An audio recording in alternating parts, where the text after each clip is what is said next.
Hey guys, I'm Naya and welcome back to the channel. For today's video, we're going to be discussing the top 10 cards for the side deck in the upcoming format. Before we get started, if there are any cards that you feel like maybe I missed on this list when you're done watching it, please leave them in the comments down below. There's a lot of different deck cards moving forward that I feel like are going to be impactful, useful, but today I compiled a list of 10. So let's just go ahead and get started. So for the first one, and they are also not ranked in any way, so it's just 10 cards. Although I will tell you while we go through them which one I think might be a bit better than others. So for the first one, Book of Eclipse, I think it's going to be an important card moving forward. Being able to flip the entire board face down is going to be extremely useful against Kashtira, which does put up some boards put up like 3 interruptions, negations, or stuff like that. Macrocosmos effect in a Rise card, locking of zones, just annoying things to deal with. And when you're able to play a card that deals with the entire board, and that's just one example of an end board, when you're able to play that kind of card, you're able to turn off everything altogether, which is really nice if you are then able to break through the board, because Book of Eclipse does have a downside of drawing in the end phase. So if you have a way like Zeus or just picking apart through the board with your effects and the battle phase, then you're in a really good spot. And it's also useful against Tearlament to an extent, because while you are turning off the monsters that might be able to hurt you, you are also turning off their back row. The only thing to keep in mind is the fact that they are able to special summon either Havn or the Tearlament's Kashtira, the new card, so they keep their trap cards live, or rather they make them live again. So that's another thing. It's still useful, and it is a quick play spell card, so you can even set it going first if there's nothing else for you to start, or you just want to use it or whatever. So you're able to set it, you're able to play it in any kind of phase, so it's really nice in that regard as well.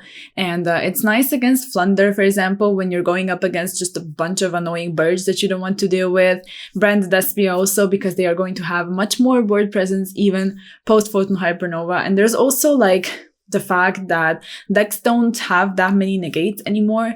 They started to cut down on negates, or they don't play them at all. For example, Kashtira, the only thing they are including and starting to include is going to be the Adventure Engine, because they want to prevent either their boards being broken with a blowout card or just prevent disruption while establishing their boards. So there's the option of them having a negate, but if they do not, I think Book of Eclipse is going to be so nice against so many different decks, might even be main decked.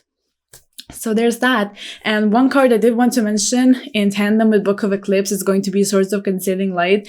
A lot of people talk about it. I just think, in my opinion, it's not that great, because a Rise card can banish it, which is huge, because that's an actual disruption inside of the engine that's able to deal with it quite easily, which is not that great as opposed to Unsearchable back row removal. For example, the card is much more like vulnerable in a way when it's left on the field, when it has to be up on the field, because it's a continuous spell card. So in my opinion, it's not as great as Book of Eclipse, but it's still an option. But that's just for you to decide, basically. And as the next card, we are going to have Lava Golem. Lava Golem is really similar, actually, in the fact where you also turn off the back row when you're able to tribute using 2 monsters. So that's really, really nice, because for the most part, decks are going to be ending on boards of 2+ monsters, as opposed to Rust Fear mode, being able to having to use 3 monsters. It's a bit more situational. It's not going to happen as many times as the Lava Golem. So Lava Golem is much better in my opinion. Also, a lot of decks can afford to run it. You are giving them a body, which you do have to deal with, but it's not that bad. It's only Lava Golem. You are still not triggering tier effects when you're tributing over their board, which is really nice. And it's useful against other matchups as well. So I think it's going to be an important card moving forward if you're actually able to play it, if you can afford to play it in your deck. Then we have Dark Ruler, just a general one I wanted to include because it's going to be useful against Sprite in particular. It's really nice against Sprite. There's other decks as well. Of course, you are able to turn off pretty much any board, and a lot of decks obviously are putting up boards right now. But with decks like Flunder and Tier, you also have to keep in mind that they will probably throw something on top of the board throughout your turn. So it makes Dark Ruler a tiny bit worse. So there's that, but other than that, it's still so useful against a myriad of decks that are like focused on establishing a board that might be a bit more rogue, and you do want to have some cards in the side deck, at least I think, that are applicable against many different decks. I think that's really, really important. So there's that as well. Like, it's just generic and nice, and I think it's a strong card because you are able to cover the entire board, which is really nice right now. Now the next one, also a blowout card. I think Evenly is going to be extremely strong moving forward.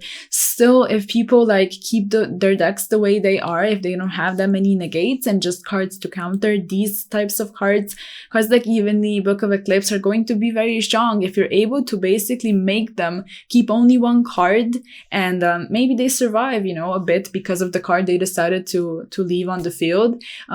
However, they might use the grind game if they don't have that many resources because you took all of them away, and you're also banishing it face down, which is really nice. It's like the furthest away from them being able to sort of return the cards to play, which is really nice. And decks are putting up huge boards. There's just a lot of board presence, spells, traps, monsters. There's a lot of it. So you are able to effectively banish so many cards off of your opponent's field. So Evenly is going to be so useful moving forward, at least in my opinion. And as for the next card, obviously we need to mention Shifter. A lot of decks can afford to run it, and it's very nice, you know, for those decks, obviously, because moving forward, if we don't include the ban list in this prediction, Kashtir, you know, Kashtira with tier elements is going to be like the best deck still. The deck does play a tiny bit differently, so it might be able to establish more things through Shifter, but I still think the card is going to be strong, and if your deck can afford to run it, I think you probably should. It's actually able to push some decks over the edge just because of the deck's ability to also include the Shifter.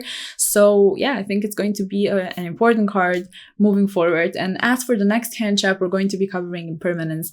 I just think Impermanence is amazing. It does not turn on talents. It's great as a 6th card. It's just so strong because just negating an effect makes a ton of difference, actually, if you negate it in the correct point in time. It's nice against Kitkalos, it's nice against Birds and Flunder to an extent, also to an extent Sprite if they don't have Elf up yet, and it's just so generic, so useful, and yeah, like I said, you know, as a 6th card, really strong. And it's also not able to turn on Tasking, which is going to be the next card, and Impermanence can actually be searched off of Triple Tactic Tasking. So if you're playing that card in tandem with Impermanence, you also have more copies of it, which is also really nice. And since we mentioned Tasking, it is the next one on the list. So Tasking is really interesting. I wanted to include it because I wanted it to just be an idea for you guys if you want to test it and try it out, because there's just literally polar opposites of people's opinions. Like, some say it's going to be a busted card, some say it's kind of overhyped, and in my opinion, it's going to be useful if you are able to either main or side deck that card in particular. You know that it's probably going to be live more than not, because just so many decks play during your turn as well.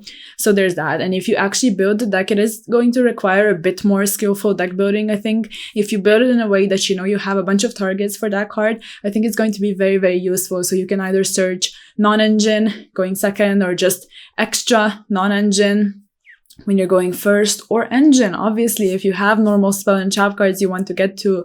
So it's just nice. In my opinion, it has a ton of potential, and I definitely wanted to include it. And also mention that you don't have to play that many copies of certain normal spells in trap if you don't want to, because you're able to include more cards that way and have Tasking act as additional copies of those cards. So that's really nice as well. And as for the next card, Triple Tactics Talent, I wanted to obviously include it not just because standalone it's such a nice card, but because it's also searchable off of Tasking, so you can also play both in tandem. But when it comes to talent, it's nice going first and second, and you can really tailor your patterns however you want. All of the effects are busted.